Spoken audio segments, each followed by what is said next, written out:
Pada 27 Juni 2023 yang lalu baru ditetapkan PMK 66 tahun 2023 yang akan berlaku mulai 1 Juli 2023. PMK ini merupakan petunjuk pelaksanaan dari Undang-Undang HPP dan juga PP 55, yaitu mengenai PPh atas natura dan atau kenikmatan.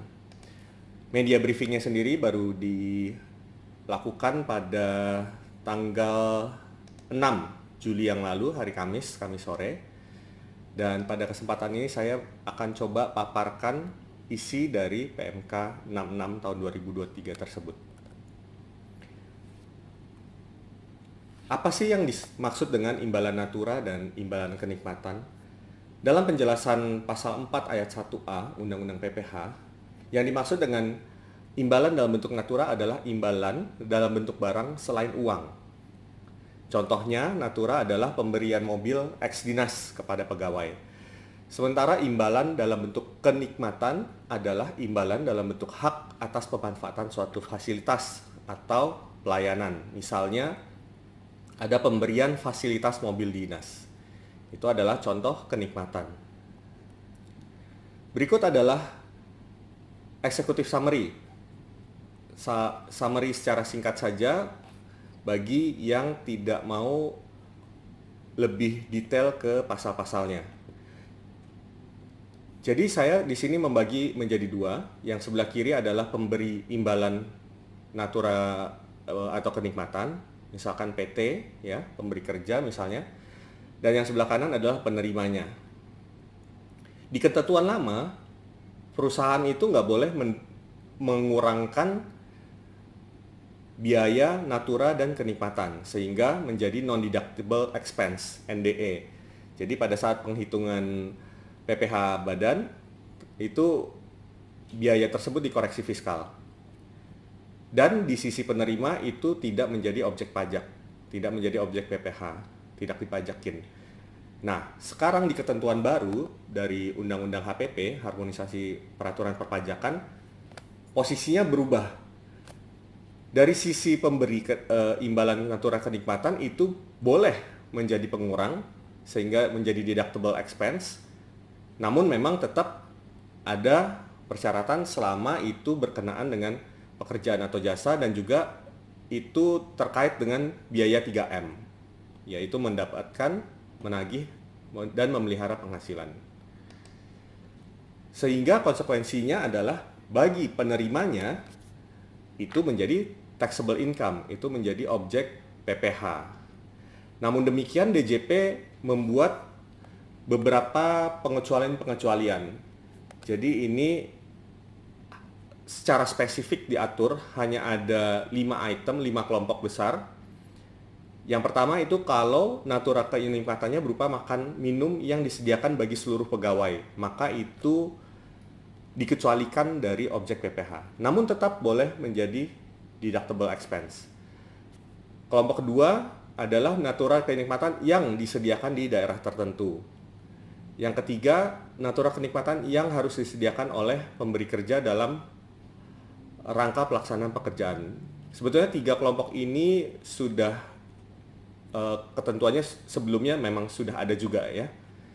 Dan yang keempat adalah natura kenikmatan yang bersumber dari APBN, APBD atau APB desa. Namun untuk kelompok ini tidak diatur lebih lanjut di dalam PMK 66 tahun 2023. Yang terakhir, natura dan kenikmatan yang dikecualikan dari objek PPh adalah natura kenikmatan yang dalam tingkat kepantasan, yaitu maksudnya ada jenis atau batasan tertentu. Ini di PMK 66 diatur dalam lampiran A. Sehingga kalau natura dan kenikmatan itu masih dalam batasan yang diatur, itu berarti boleh dikecualikan, tidak dipajakin. Tapi kalau sudah melewati dari batasan yang diatur itu, maka selisih lebihnya itu yang menjadi taxable income. Jadi kembali dia menjadi objek PPh. Nah, di lampiran A PMK 66, tingkat kepatasan ini ada di lampiran A PMK 66 ada 11 item Ini secara singkat bisa dilihat. Jadi kalau ada bingkisan yang diberikan pada hari raya kepada seluruh pegawai itu boleh dikecualikan. Kemudian kalau ada bingkisan lain selain bingkisan hari raya itu ada batasan nilainya. Jadi yang dianggap pantas itu adalah maksimal 3 juta per tahun dalam setahun. Jadi kalau lebih dari 3 juta itu dianggap sudah melewati batasan kepatasannya, jadi itu kelebihannya dikenakan PPh. Kemudian yang ketiga, fasilitas kerja yang memang menunjang pekerjaan seperti komputer, telepon, pulsa, dan seterusnya. Lalu fasilitas kesehatan yang sehubungan dengan kecelakaan kerja atau penyakit kerja. Kemudian kelima, fasilitas olahraga, tapi selain golf, pacuan kuda, balap perahu bermotor, terbang layang, dan otomotif. Dan juga ada batasan nilai sebesar 1,5 juta dalam 1 tahun per pegawai. Nah, ini sebetulnya berarti dari sudut pandang DJP melihat membuka ruang bagi perusahaan untuk memberikan fasilitas olahraga kepada para pegawainya selama itu tidak melebihi 1,5. Jadi perusahaan silakan memberikan fasilitas olahraga dan dari sisi penerimanya itu dikecualikan, tidak menjadi objek PPh, tidak dipajakin lagi. Selanjutnya yang keenam, fasilitas tempat tinggal yang sifatnya komunal seperti mes, asrama, dan lain-lain. Lalu fasilitas tempat tinggal tapi bukan komunal, melainkan dia perseorangan seperti apartemen atau rumah. Nah, kalau yang ini ada batasan maksimal 2 juta per bulan per pegawai. Lalu fasilitas kendaraan dengan syarat pegawainya itu bukan merupakan pemegang saham dan pegawai tersebut memiliki memiliki penghasilan bruto rata-rata maksimal 100 juta dalam sebulan. Jadi itu yang dianggap dalam tingkat kepantasan. Misalkan manajer gajinya di bawah 100 juta per bulan, dia menerima fasilitas kendaraan, itu silakan, boleh deductible, dan dari sisi penerimanya itu tidak dikenakan pajak lagi. Tapi kalau melewati dari batasan ini, misalkan dia adalah pemegang saham atau ternyata penghasilan brutonya melebihi rata-rata 100 juta sebulan, berarti harus dikenakan PPh. Dia menjadi objek PPh. Yang berikutnya yang ke-9 adalah fasilitas iuran dana pensiun yang sudah disahkan oleh OJK, ke-10 fasilitas peribadatan, dan yang ke-11 natura atau kenikmatan yang diberikan di tahun 2022. Jadi memang karena sebetulnya undang-undang HPP-nya harusnya berlaku di 2022 bahwa natura dan kenikmatan ini menjadi objek pajak, namun karena petunjuk pelaksanaannya, peraturan pelaksanaannya, turunannya itu baru sekarang diterbitkan, maka yang 2022 diberikan tidak dianggap tidak dijadikan objek PPh jadinya.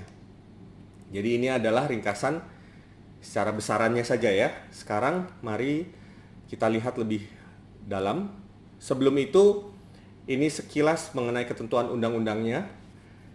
Ini adalah dari sisi penerima dulu di pasal 4 dan 4 ayat 1 dan 4 ayat 3. Jadi seperti tadi sudah disampaikan, dulu itu natura kenikmatan bukan merupakan objek pajak, namun sekarang merupakan objek pajak.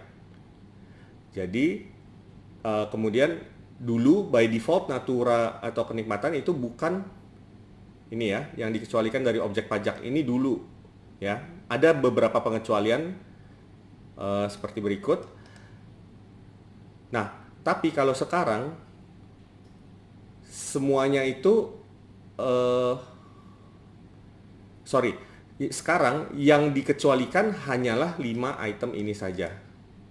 Ya, jadi bagi penerima itu secara umum adalah objek pajak, kecuali dia masuk ke dalam 5 ini. Selanjutnya bagi pemberinya, jadi ini bagi perusahaan di pasal 6 ayat 1 dan pasal 9 ayat 1. Kalau dulu menghitung penghasilan kena pajak itu tidak boleh dikurangkan dengan natura atau kenikmatan. Sedangkan saat ini boleh. Jadi saat ini boleh menjadi NDE. Saat ini boleh menjadi DE, deductible expense. Jadi ada tambahan huruf N di Undang-Undang HPP ini ya. Dan yang di pasal 9-nya kan untuk menentukan besarnya penghasilan kena pajak tidak boleh dikurangkan natura dan kenikmatan, tapi sekarang untuk huruf E tersebut sudah dihapus di Undang-Undang HPP tahun 2021. Sekarang kita masuk ke PMK 66 tahun 2023. Di pasal 2 ini adalah penegasan bagi pemberi imbalan. Jadi bagi perusahaan yang memberikan imbalan dalam bentuk natura dan kenikmatan. Dikatakan di pasal 2 ayat 1, biaya penggantian atau imbalan yang diberikan dalam bentuk natura dan atau kenikmatan yang berkenaan dengan pekerjaan atau jasa itu dapat dikurangkan. Ya, jadi merupakan deductible expense. Sepanjang merupakan biaya untuk mendapatkan, menagih dan memelihara penghasilan. Jadi tetap ini berlaku ketentuan umumnya bahwa kalau di luar usaha tidak terkait 3M tentu tidak boleh menjadi pengurang. Kembali dia menjadi non-deductible ya. Lalu pekerjaan itu maksudnya apa? Maksudnya adalah berkaitan dengan hubungan kerja antara pemberi kerja dan pegawai. Kemudian jasa, maksudnya ada transaksi jasa antar wajib pajak. Jadi antara wajib pajak pemberi imbalan, badan misalnya, kemudian dengan wajib pajak entah itu pribadi atau wajib pajak badan juga. Ini sekedar contoh, misalkan pemberian imbalan fasilitas membership golf kepada anak direktur. Nah, ini mungkin tidak termasuk dalam definisi atau ruang lingkup yang diatur di PMK 66 ini. Karena anak direktur bukan merupakan pegawai, berarti bukan dalam sehubungan dengan pekerjaan. Lalu juga tidak ada transaksi jasa yang diberikan oleh anak direktur itu kepada perusahaan. Jadi tidak juga terkait dengan jasa. Selain itu juga mungkin tidak ada hubungannya dengan 3M, biaya 3M. Maka jika demikian, ya ini bisa aja dianggap sebagai NDE. Dia tidak masuk dalam ketentuan yang diatur di PMK 66 ini. Lalu bagi penerima, bagi orang atau badan yang menerima imbalan dalam bentuk natura atau kenikmatan. Ini dikatakan menjadi objek pajak penghasilan. Ya, ini sama pekerjaan berarti berkaitan dengan hubungan kerja antara pemberi kerja dan pegawai. Lalu jasa karena adanya transaksi jasa antar wajib pajak.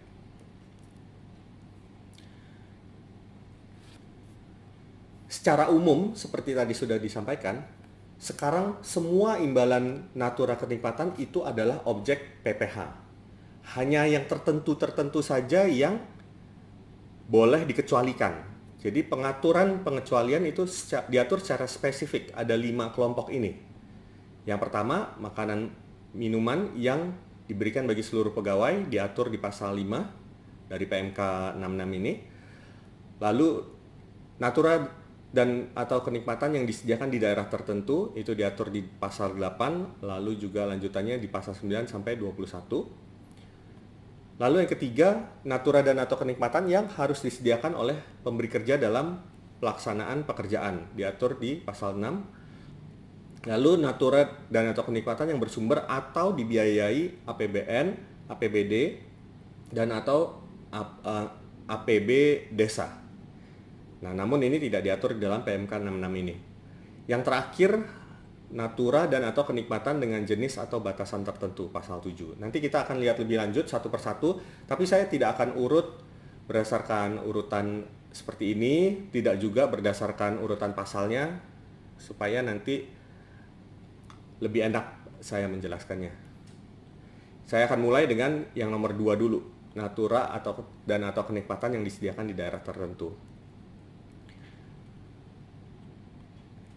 Jadi di pasal 8 ya, ayat 1, natura dan atau kenikmatan yang disediakan di daerah tertentu meliputi apa saja? meliputi sarana, prasarana, dan atau fasilitas di lokasi kerja untuk pegawai dan keluarganya, keluarga pegawai. Itu dapat berupa tempat tinggal, pelayanan kesehatan, pendidikan, peribadatan, pengangkutan, dan olahraga. Namun konsisten ini tidak termasuk olahraga yang ini bisa dianggap mewah mungkin ya, golf, balap perahu bermotor, dan seterusnya. Sepanjang lokasi usahanya si pemberi kerja, perusahaan ini lokasinya itu mendapatkan penetapan daerah tertentu dari DJP.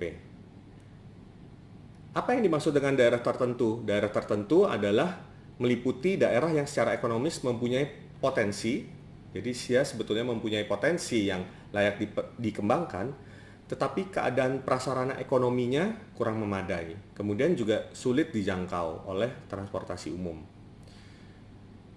Nah, prasarana ekonomi yang dimaksud itu meliputi 8 jenis di dalam PMK ini diatur adalah dalam hal listrik, air bersih, perumahan, rumah sakit, sekolah, tempat olahraga, tempat peribadatan, dan pasar.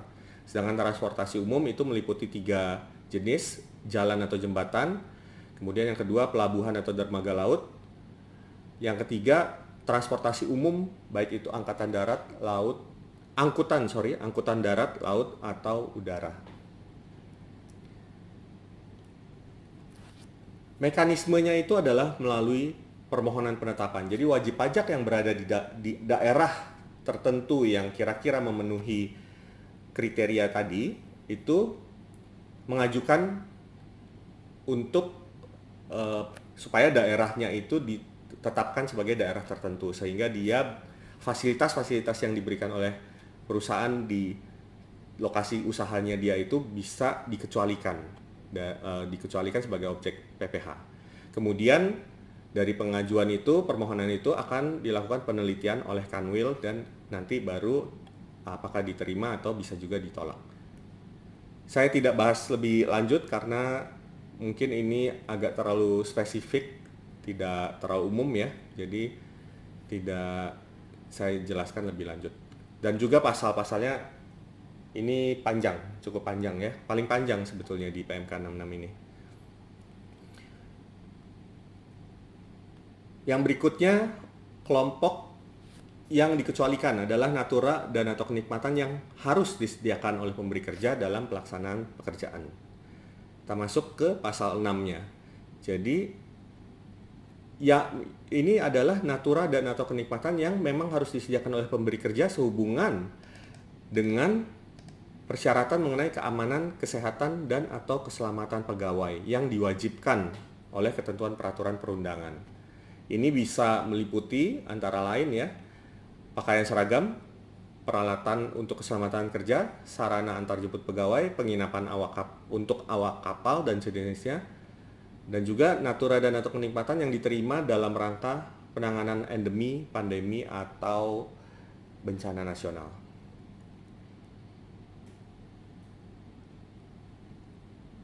Oke, lanjut. Kelompok berikutnya yang dapat dikecualikan adalah makanan, bahan minuman, dan atau minuman bagi seluruh pegawai di pasal 5. Tapi sebelum masuk di situ, saya mau melihat ke SE 14 tahun 2023. Hanya mau meminjam apa sih yang dimaksud dengan bagi seluruh pegawai.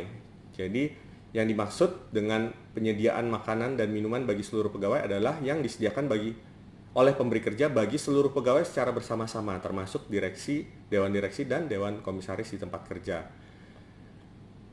Pada prinsipnya lebih menekankan aktivitas penyediaan makanan dan minuman bagi para pegawai perusahaan di tempat kerja, sehingga tidak mutlak harus seluruh pegawai perusahaan termasuk dewan direksi dan komisaris makan dan minum di tempat kerja, tapi disediakan gitu ya. Jadi walaupun ini SE atas PMK atau KMK-nya sendiri sudah dicabut, tapi saya hanya mau meminjam prinsip ini.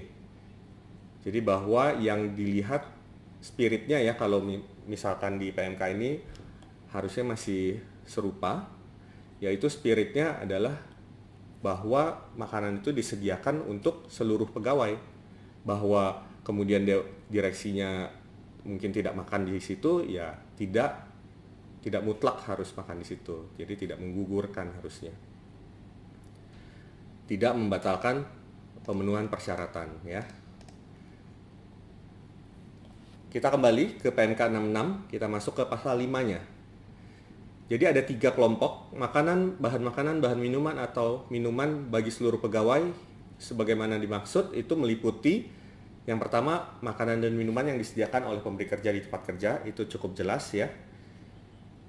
Nah, yang kedua, kupon makanan dan atau minuman bagi pegawai yang karena sifat pekerjaannya tidak dapat memanfaatkan pemberian yang di atas ini, yang A ini, yang disediakan di tempat kerja karena dia lebih banyak di luar seperti pegawai bagian pemasaran, transportasi, dinas luar, dan lainnya. Nah, lebih lanjut, di dalam pasal 5 ayat 2 dan ayat 3 disebutkan bahwa kupon ini adalah yang pertama, alat transaksi bukan uang yang dapat ditukarkan dengan makanan minuman, jadi memang berbentuk kupon gitu mungkin ya, yang kemudian bisa ditukarkan ke restoran misalnya, atau bisa juga berupa yang kedua, penggantian atas pengeluaran yang ditanggung terlebih dahulu oleh pegawai. Jadi pegawainya sudah bayar dulu ke restoran, kemudian baru diminta penggantian ke perusahaan. Jadi reimbursement. Nah, itu juga termasuk dalam definisi kupon yang dikecualikan sebagai objek, ya. Namun ada batasannya. Jadi secara baku batasannya adalah 2 juta per pegawai per bulan. Sehingga kalau lebih dari itu, lebih dari batasan 2 juta, kelebihannya itu menjadi objek PPh. Selisih lebihnya menjadi objek PPh. Nah, tapi kalau misalnya pegawai pemasarannya mendapatkan kupon lebih dari 2 juta, tapi sebetulnya yang di tempat kerja pun, yang berada di tempat kerja itu memang juga lebih dari 2 juta. Misalnya 2,5 juta, yang berarti nggak apa-apa. Berarti yang pegawai dinas luar pemasaran pun boleh sampai dengan 2,5 juta juga, sama dengan yang diterima oleh pegawai di tempat kerja. Kita akan lihat di contohnya nanti mungkin lebih jelas. Saya ambil contoh dari lampiran B nomor 1, contoh 1. Yang pertama, makanan minuman disediakan di kantor, nilainya 2,5 juta per pegawai per bulan. Jadi ini sudah jelas, ini bukan objek PPh sesuai ketentuan yang A ini ya. Ini kan memang tidak diatur batasannya. Lalu yang kedua, untuk si divisi pemasaran, karena dia sering di luar dibandingkan di kantor, maka dia pakai kupon. Nilai kuponnya adalah 2,7 juta per pegawai per bulan. Nah, maka yang menjadi objek PPh-nya adalah sebesar 200 ribunya saja, yaitu selisih antara 2,7 juta yang diterima divisi pemasaran dengan 2,5 juta yang diterima orang pegawai di kantor. Contoh 2. Nah, ini lebih rendah. Yang di kantor hanya menerima 1,5 juta. Sedangkan di divisi pemasaran 2,3 juta. Nah, kita tidak menghitung objek PPh dengan menselisihkan 2,3 dengan 1,5, melainkan dengan plafon bakunya yang tadi. Nih, maksimal 2 juta per bulan per pegawai. Jadi 2,3-nya diselisihkan dengan 2 juta. Nah, selisih lebih sebesar 300 ribu itulah yang kemudian menjadi objek PPh. Selanjutnya yang ketiga, yang dikecualikan juga ya, jadi bukan objek PPh, adalah bahan makanan dan atau bahan minuman bagi seluruh pegawai dengan batasan nilai tertentu. Apa maksudnya? Ini batasan nilai tertentu ini merujuk pada daftar natura kenikmatan dengan jenis atau batasan tertentu. Itu ada di lampiran A dari PMK 66. Nah, ini saya ambil yang terkait, jadi ada 11 ya, tadi saya sudah sebutkan. Kita ambil yang terkait adalah nomor 1 dan nomor 2-nya saja. Jadi di dalam tabel itu akan ada jenis naturanya apa, atau kenikmatannya, lalu batasannya. Ya. Nah, yang pertama, bingkisan dari pemberi kerja antara lain boleh berbentuk makanan, minuman, makanan dan atau minuman. dalam rangka hari besar keagamaan, meliputi Hari Raya Idul Fitri, Natal, Nyepi, Waisak, dan Imlek. Ini batasannya tidak ada nominal, yang penting diterima oleh seluruh pegawai. Kemudian yang kedua, bingkisan dari pemberi kerja yang diberikan selain dalam rangka hari raya keagamaan, seperti yang dimaksud di atas ini. Ini batasannya adalah selain diterima oleh pegawai, itu ada batasan nominalnya. Jadi secara keseluruhan, nilainya maksimal 3 juta rupiah untuk tiap pegawai dalam jangka waktu setahun. Jadi diakumulasi. Kita akan masuk ke contoh supaya lebih jelas. Saya ambil juga masih dari lampiran B nomor 2 contoh 1. Seorang pegawai menerima bingkisan dalam setahun ini ada beberapa kali, di bulan Februari, Maret, Juni, dan Agustus. Di bulan Februari dia menerima bingkisan makan minum dalam rangka Imlek, nilainya adalah 500.000. Kemudian bulan berikutnya Maret menerima bingkisan lagi, bingkisan peralatan rumah tangga, namun kali ini dalam rangka ulang tahun perusahaan, nilainya 1 juta. Juni menerima bingkisan televisi dalam rangka apresiasi kinerja, nilainya 4 juta. Dan terakhir di bulan Agustus menerima bingkisan lagi dalam rangka apresiasi kinerja lagi dengan nilai 2 juta. Dari sini kita harus memisahkan dulu karena jenisnya ini berbeda. Yang di bulan Februari ini adalah jenis yang nomor 1 ya, yang ini. Karena dia diberikan dalam rangka hari raya keagamaan, Imlek ya. Nah, yang sisanya ini adalah bingkisan selain dalam rangka hari keagamaan, karena ini dalam rangka ultah, dalam rangka apresiasi kinerja, ini masuk ke kelompok yang nomor 2 ini.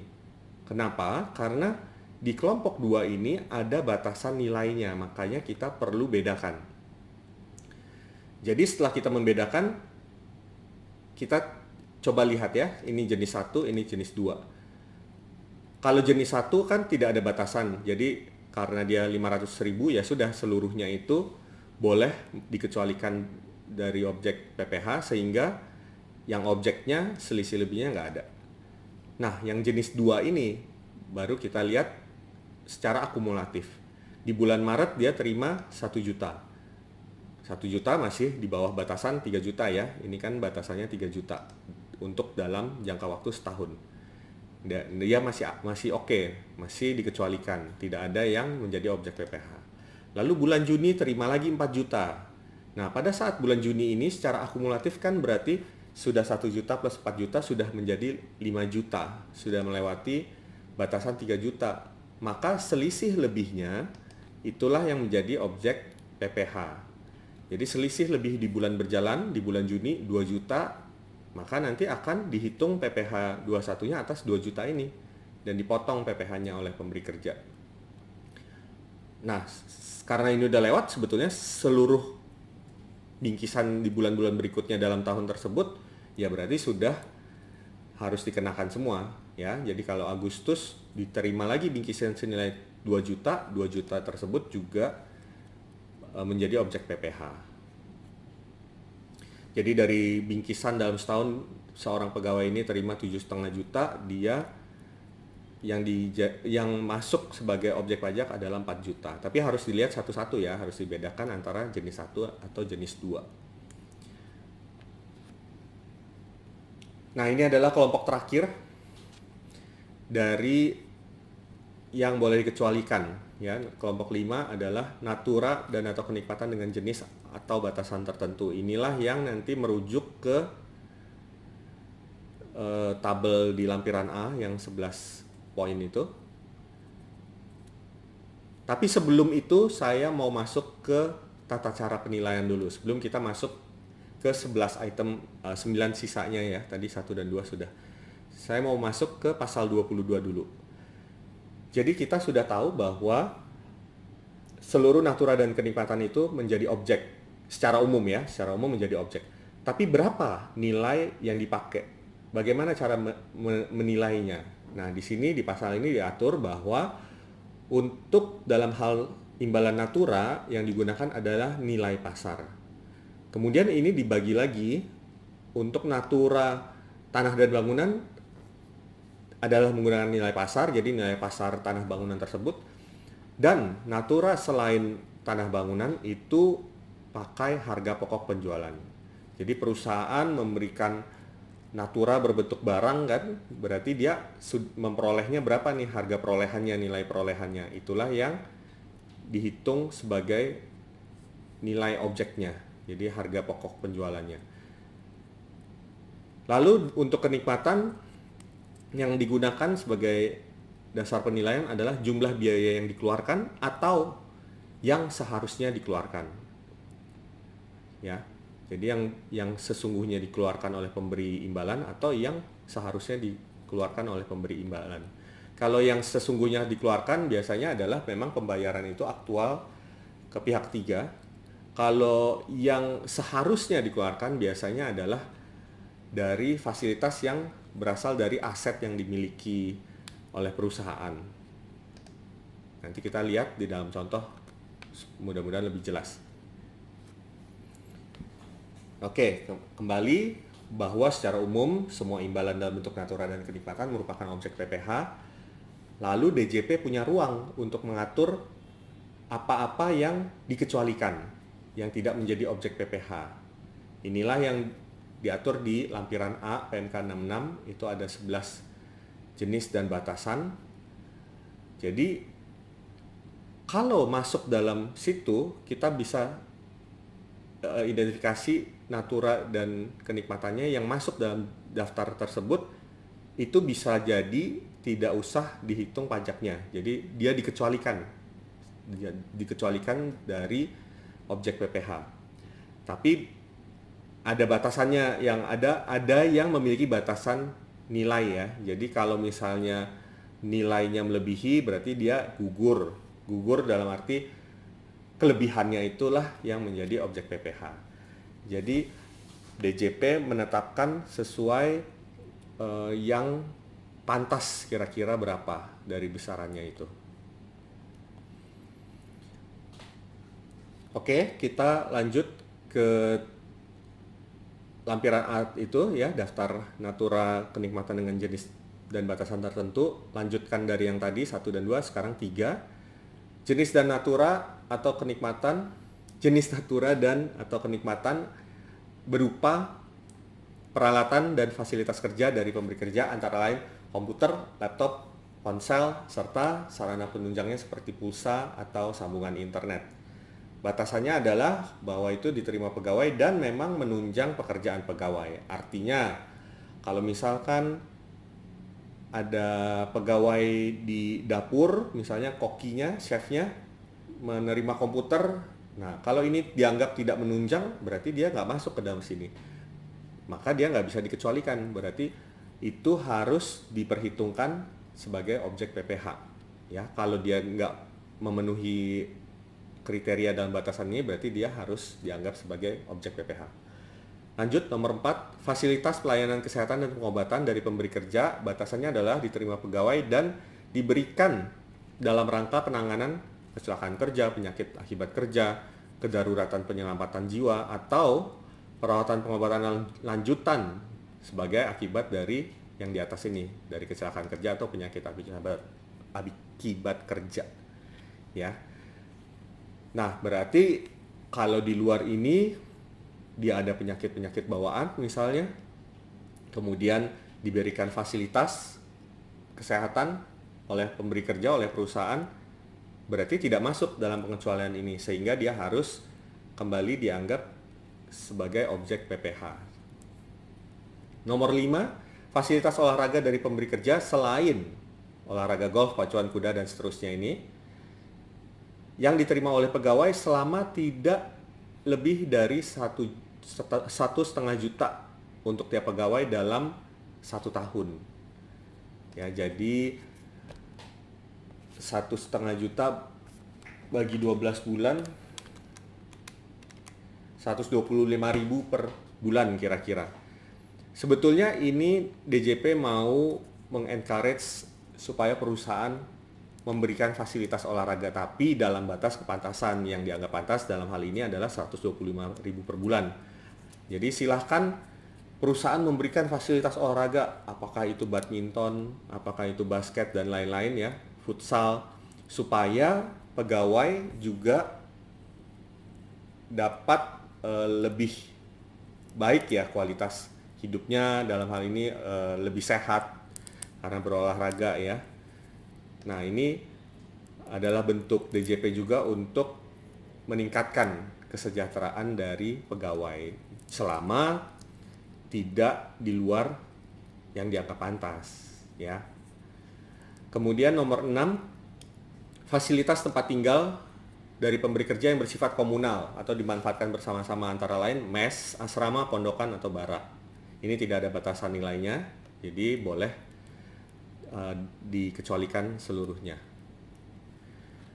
Lalu fasilitas tempat tinggal dari pemberi kerja yang hak pemanfaatannya dipegang oleh perseorangan atau individu, antara lain apartemen atau rumah tapak. Nah, ini ada batasan nilainya. Secara keseluruhan bernilai tidak lebih dari 2 juta untuk tiap pegawai dalam waktu 1 bulan. Nanti kita lihat contohnya ya. Yang nomor 8, fasilitas kendaraan dari pemberi kerja. Ini juga ada batasannya, yaitu pegawai tidak memiliki penyertaan modal dan pegawai tersebut rata-rata penghasilan brutonya dalam 12 bulan terakhir itu sampai dengan atau maksimal adalah 100 juta rupiah tiap bulan. Jadi bisa dilihat bahwa ini adalah yang sudah tinggi-tinggi ya, sudah penghasilannya lebih dari 100 juta. Ya, kalau penghasilannya sudah lebih dari 100 juta, nggak usah diberikan fasilitas, berarti gitu kira-kira ya. Kalau mau diberikan fasilitas silahkan, boleh dibebankan tetap, tapi ya di sisi penerimanya dianggap sebagai penghasilan, sebagai objek pajak ya, sebagai objek pajak dan kemudian juga dipotong oleh pemberi kerja. Tapi kalau untuk yang mungkin manajer yang gajinya belum sampai 100 juta tiap bulan gitu, itu nggak apa-apa, silakan diberikan fasilitas kendaraan. Dan juga mungkin manajer itu memang bukan pemegang saham ya, itu nggak apa-apa, itu tetap boleh diberikan ya, yang dari sisi perusahaan boleh dibiayakan, dan dari sisi karyawannya tidak usah khawatir karena itu tidak dianggap sebagai objek pajak, dikecualikan dari objek pajak. Lanjut nomor 9, yang dikecualikan juga adalah fasilitas iuran, dikecualikan sebagai objek pajak ya. Itu adalah fasilitas iuran kepada dana pensiun yang pendiriannya telah disahkan oleh OJK. Yang ke-10, fasilitas peribadatan antara lain musola, masjid, kapel, atau pura. Dengan pembatasan memang itu diperuntukkan semata-mata untuk kegiatan peribadatan. Jadi kalau misalkan ada yang hybrid, misalnya digunakan juga untuk function hall dan segala macam, mungkin ini bisa jadi tidak memenuhi kriteria atau batasan yang sudah ditetapkan ini. Dan yang terakhir mengenai natura dan kenikmatan yang diterima selama 2020. Jadi ini tidak dianggap sebagai objek PPh. Kenapa diatur di sini? Karena memang secara undang-undang di HPP harusnya sejak 1 Januari 2022 itu natura dan kenikmatan adalah merupakan objek PPh sebetulnya. Nah, nanti ada pembahasan lagi sedikit di belakang. Sekarang kita masuk ke dalam contoh-contoh. Contoh-contoh ini saya ambil dari PMK 66 itu sendiri di lampiran J, contoh 1. Saya sajikan secara singkat saja supaya menjadi jelas ya. Nanti kalau mau lihat langsung di lampirannya akan lebih panjang narasinya. Jadi contoh 1, bintang iklan menandatangani kontrak dengan perusahaan untuk mengiklankan produk di medsos. Ini berarti termasuk dalam jasa ya, karena tadi di awal di pasal 2, pasal 3 ada jasa, ada pekerjaan. Kaitannya ini ke jasa. Lalu si bintang iklan itu menerima imbalan dalam bentuk alat-alat kosmetik. Nah, ini kalau dulu kan imbalan dalam bentuk natura bukan objek, jadi tidak dikenakan PPh. Terus dari sisi perusahaan yang memberikannya tidak boleh dikurangkan. Nah, sekarang justru lebih fair ya sebetulnya, karena nerima imbalan juga, tapi dalam bentuk sebetulnya kan sama-sama nerima imbalan, cuman instead of dalam bentuk uang tunai, ini menerimanya dalam bentuk paket alat kosmetik. Sekarang mau dalam bentuk uang ataupun dalam bentuk barang itu sama saja, sama-sama dipandang sebagai imbalan dan menjadi objek pajak. Jadi ini adalah bentuk natura, pemberian imbalan bukan uang ya, jadi dalam bentuk barang. Natura non tanah atau bangunan. Nah tadi sudah ada cara penilaiannya, tata cara penilaian untuk natura kan gunakan HPP. Diketahui HPP-nya 10 juta, maka itulah yang menjadi objek PPh. Karena ini bintang iklan pribadi, maka pasal 21 jatuhnya. Nah, seluruhnya jumlahnya yang menjadi objek PPh karena memang tidak ada batasan yang spesifik ya, yang di tabel lampiran A. Kan tidak diatur ini. Nah, cuma memang bintang iklannya mungkin jadi tahu ya, karena nanti kan terima bukti potong ya, ada DPP-nya. Oh, ternyata HPP-nya 10 juta misalkan gitu. Terus selanjutnya, contoh 2. Perusahaan basmi hama memberikan jasa pembasmian hama kepada perusahaan pelanggan. Ini termasuk jasa juga. Kemudian si perusahaan itu menerima imbalannya bukan tunai, melainkan dalam bentuk seperangkat pestisida dan alat pembasmi hama. Jadi ini juga natura non tanah bangunan, maka gunakan HPP ya. Nah, HPP-nya diketahui 50 juta, maka 50 juta itu menjadi objek PPh pasal 23. Selanjutnya contoh 3, ini mengenai fasilitas tempat tinggal.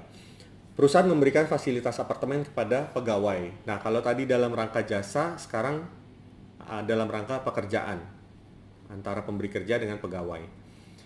Apartemen tersebut disewa bulanan dari pihak ketiga dan biaya yang dikeluarkan perusahaan terkait pemberian fasilitas apartemen ini antara lain sewanya itu sendiri 50 juta ini per bulan ya. Kemudian pemeliharaan lingkungannya, utilitasnya, tagihan itu termasuk tagihan listrik, air, internet 10 juta sehingga totalnya 75 juta. Nah, karena ini fasilitas, kalau tadi kan natura gunakan HPP. Ini fasilitas, maka gunakan biaya yang dikeluarkan atau yang seharusnya dikeluarkan. Dalam hal ini, karena dia membayar ke pihak tiga, jadi memang ada yang aktual sesungguhnya dikeluarkan. Itulah yang menjadi dasar penilaian, penentuan nilai. Dan yang dihitung bukan cuma sewanya saja ya, karena perusahaan juga membayarkan buat pemeliharaan lingkungannya, untuk utilitasnya. Nah, itu semua termasuk dalam ya secara keseluruhan itu dianggap sebagai pemberian fasilitasnya. Jadi harus ditotalkan. Totalnya 75 juta dan batasannya 2 juta. Ini karena ada diatur di daftar lampiran A tadi yang nomor 7. Sebentar saya naik nomor 7. Nah, ini secara keseluruhan tidak lebih dari 2 juta tiap pegawai dalam jangka waktu 1 bulan. Jadi batasan 2 juta per bulan, maka yang menjadi objek PPh adalah selisih lebihnya. 75 ini dikurangkan 2 juta adalah 23 juta. Ini karena pegawai berarti PPh-nya juga PPh 21. Lanjut, loncat ke lampiran K dulu. Karena mirip, jadi fasilitas apartemen juga membayar sewanya 110 juta tapi untuk 1 tahun. Nah, bedanya dengan contoh sebelumnya adalah pada bulan 9 pegawai mengundurkan diri dan fasilitas apartemen tidak lagi dapat digunakan.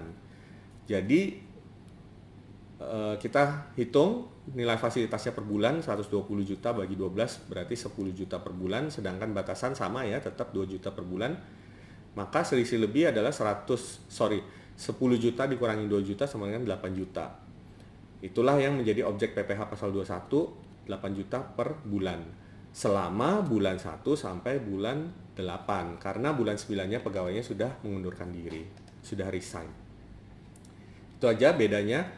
Lalu kembali ke lampiran J, contoh 4, ini mengenai fasilitas kendaraan. Perusahaan memberikan fasilitas kendaraan kepada pegawai, berarti dalam rangka pekerjaan.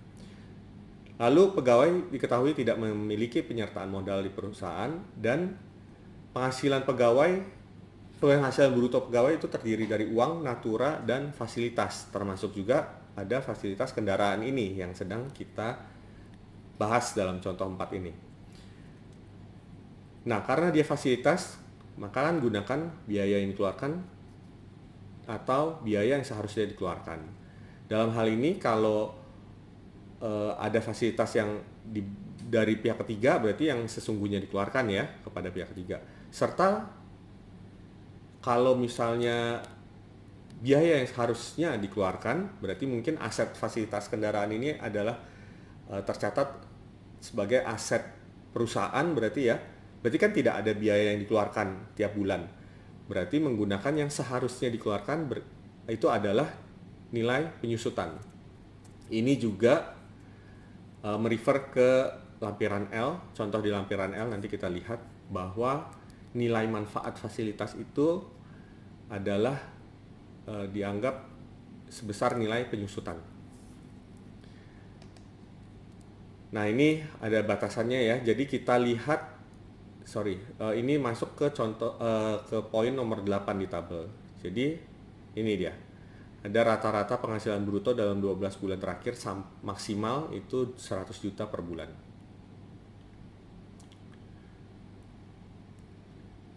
Nah, maka kita harus lihat lebih lanjut. Ini ada penjabarannya ya. Tiap bulan ke bawah, kemudian penghasilan brutonya dipisahkan uang natura dan fasilitas selain kendaraan di kolom sini dan fasilitas kendaraannya di sini, karena ini yang menjadi contoh pembahasan kita dalam contoh ini ya. Jadi dipisahkan, kemudian ini jumlah dan ada rata-rata. Nah, di bulan Januari rata-ratanya adalah 95 juta. Itu adalah rata-rata 12 bulan, yaitu berarti dari Februari 2024 sampai Januari 2025. Karena dia 95 juta kan di bawah 100 juta ya, berarti dia masih eligible untuk dikecualikan. Berarti dia masih nol objek PPh-nya. Lalu bulan Februari dia menerima sekian, lalu rata-ratanya menjadi 105 juta. Ini adalah rata-rata dari Maret 2024 sampai Februari 2025. Jadi moving ya average-nya ya. Nah, karena sudah melebihi dari 100 juta berarti dia nggak eligible untuk dikecualikan. Sehingga dia balik menjadi objek PPh. Maka yang si fasilitas kendaraan senilai 22 juta ini menjadi objek PPh di bulan Februari 2025 ini. Demikian juga di bulan Maret dia rata-ratanya melebihi dari 110, berarti dia juga gugur. Jadi dia harus dikenakan PPh, menjadi objek PPh. Di bulan Maret ini senilainya 21 juta. Seperti itu, jadi harus dilihat rata-rata tiap bulan. Jadi mungkin agak lebih PR ya untuk fasilitas kendaraan ini, karena harus di rata-rata tiap bulan, moving average. Lalu contoh 5 sama juga masih mengenai fasilitas kendaraan, tapi ini untuk pegawai baru sehingga bulannya belum bisa dihitung 12 bulan ya, masih mirip dengan contoh sebelumnya tapi bulannya aja nih dalam menghitung rata-rata. Jadi kalau dia baru bekerja di Januari, ya udah rata-rata di bulan Januari adalah sebesar penghasilan bruto di bulan tersebut. 90 juta berarti masih oke, dia boleh dikecualikan. Berarti objek PPh-nya masih 0. Februari juga berarti kan 90 ditambah 102 terus dibagi 2 itu ketemu 96. Masih dikecualikan sehingga objeknya PPh-nya 0. Di bulan Maret 120 tambah 102 ditambah 90 kemudian dibagi 3 itu ketemu 104 juta, sudah melebihi 100 juta. Berarti dia sudah tidak boleh dikecualikan. Yang tidak boleh dikecualikan ya seluruh fasilitas kendaraan ini, si 20 jutanya menjadi objek PPh di bulan Maret.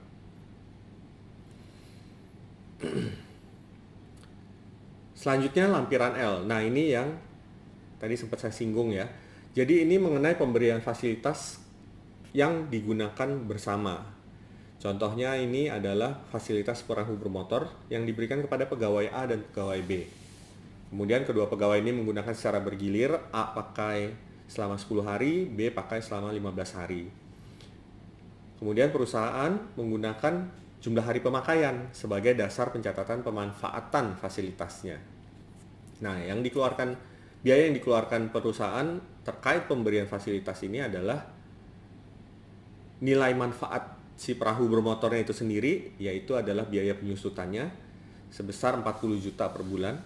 Kemudian biaya pemeliharaan operasional terdiri dari bahan bakar, kru dan lain-lain 10 juta sehingga total 65 juta. Untuk fasilitas perahu bermotor itu kan fasilitas olahraga ya, diatur di nomor 5, tapi itu selain, jadi itu dikeluarkan dari fasilitas olahraga nih ya, selain balap perahu bermotor. Jadi dia tidak ada pengecualian. Jadi seluruhnya adalah objek PPh. Jadi 65 juta per bulan ini adalah seluruhnya objek PPh. Tinggal bagaimana mengalokasikannya ke pegawai A dan pegawai B. Karena kan kalau pegawai untuk penghitungan PPh pasal 21 menggunakan tarif progresif. Jadi kalau jumlahnya makin besar untuk pegawai yang salah satunya mungkin dia akan kena tarif lebih tinggi. Maka kita harus mengalokasikan dengan sesuai. Nah, penghitungannya adalah sebagai berikut. Pegawai A adalah 10 karena 10 hari dia menggunakannya per 10 per 15, 10 per 15 berarti 25. Karena A-nya 10 hari, B-nya 15 hari ya. Jadi 10 plus 15 sama dengan 25. 10 per 25 kali 65 juta ini ketemu 26 juta. Begitu juga pegawai B karena dia pakainya 15 hari ya sama juga. Jadi sisanya 39 juta. Mungkin yang saya highlight di sini adalah bahwa penggunaan penyebut ya yang di bawah ini itu bukan jumlah hari dalam bulan ya, tapi merupakan hari pemakaian. Jadi kalau dia 10, di sini 15, berarti bawahnya 25. Jadi kalau misalkan mungkin ya bisa saja terjadi dalam suatu bulan nggak ada yang make gitu ya, fasilitas perahu bermotornya idle aja.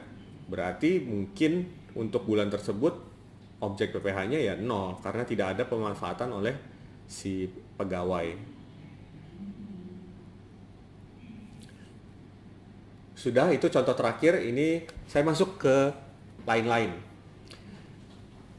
Di pasal 23 ayat 4 diatur bahwa pemberian natura atau kenikmatan di bulan Januari sampai Juni, jadi semester 1 tahun ini, itu dikecualikan dari pemotongan. Karena kan memang ini baru keluar dan baru berlaku 1 Juli untuk pemotongannya. Jadi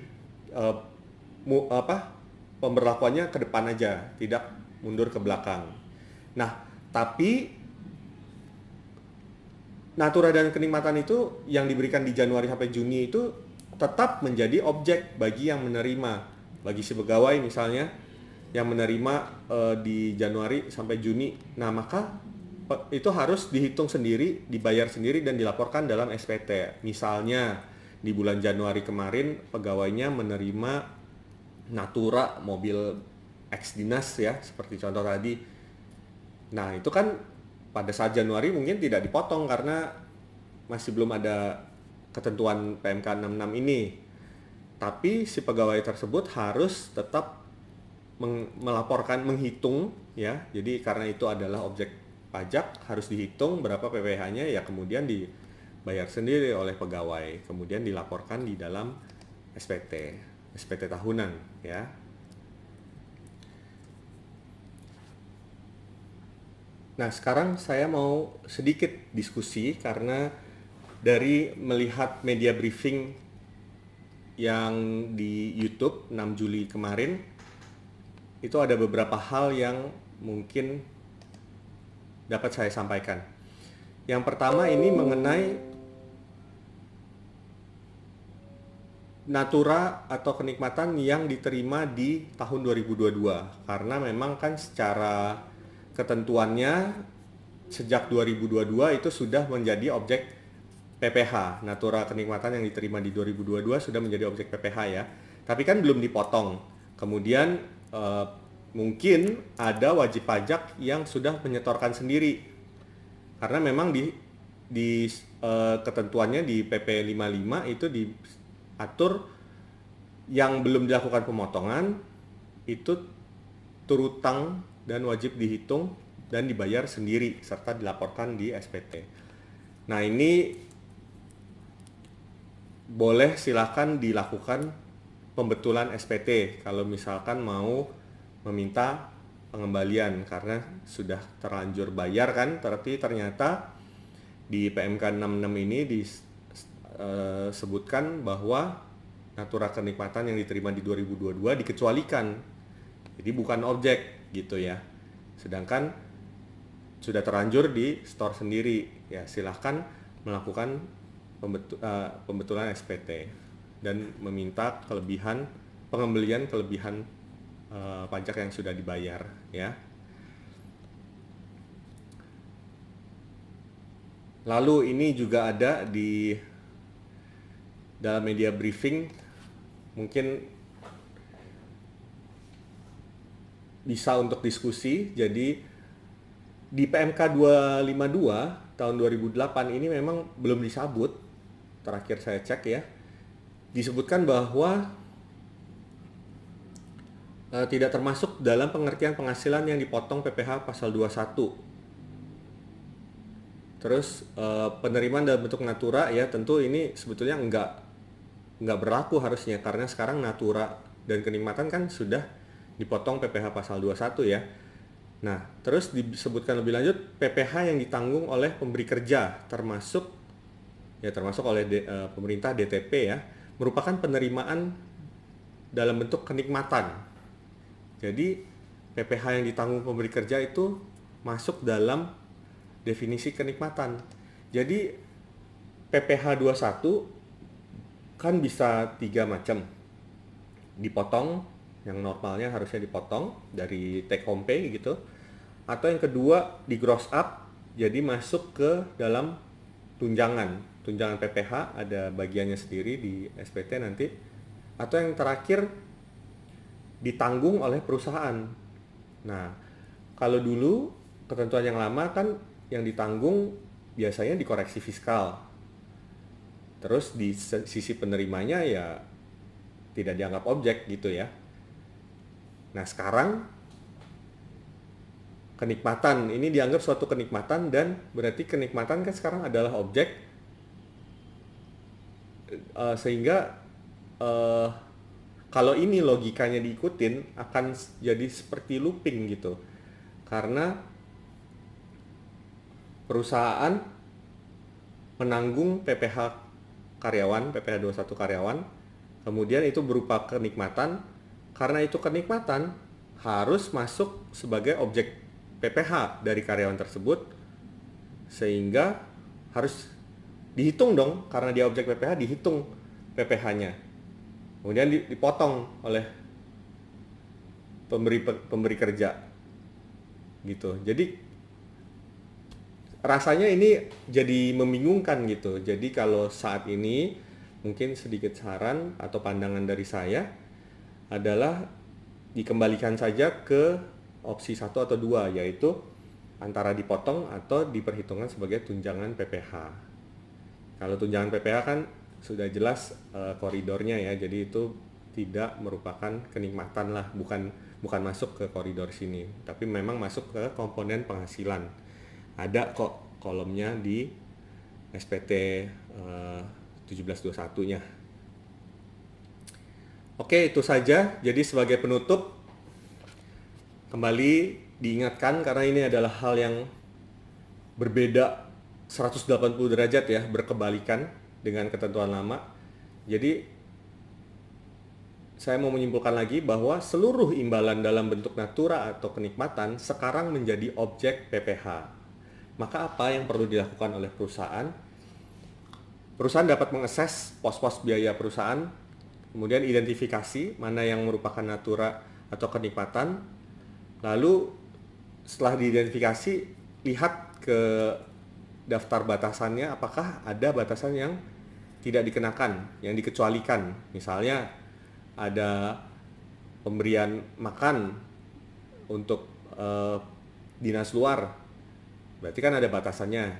Nah, berarti itu nggak usah dihitung sebagai objek PPh. Tapi kalau yang lain di luar itu berarti harus diidentifikasi, berarti ini adalah objek PPh.